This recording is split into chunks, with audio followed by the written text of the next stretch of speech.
Donc au Mali, les djihadistes avaient raison de vouloir imposer la charia. Ben oui, ça paraît normal. Enfin, pourquoi est-ce que les gens dans leur pays n'auraient pas le droit de mener leur politique? En Afghanistan, c'est la même chose. Pourquoi est-ce qu'on a des problèmes de terrorisme aujourd'hui?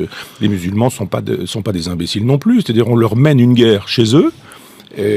En Afghanistan, par exemple, ou au Mali, on leur rend la vie impossible, on s'en va les massacrer, on les tue par dizaines ou par centaines, et en même temps, on voudrait que ces gens-là soient gentils, etc. Ils sont pas gentils, mais ils ont raison.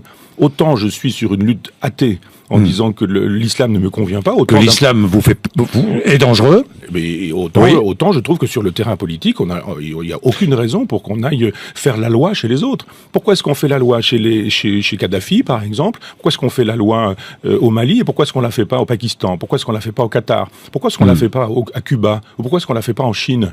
Si vraiment les droits de l'homme nous intéressent, pourquoi est-ce qu'on est spécifiquement au Mali et pas dans des endroits où les droits de l'homme sont bafoués partout?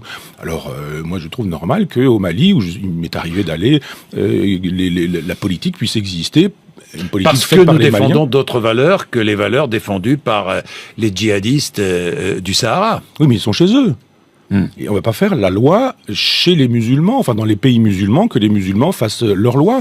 Pourquoi est-ce qu'on n'intervient pas en Israël? Pourquoi il faut arrêter de vouloir faire la politique coloniale qui est la nôtre dans des pays sous prétexte que ce serait les droits de l'homme qui nous animeraient. Ce ne sont pas les droits de l'homme qui animent Hollande au Mali.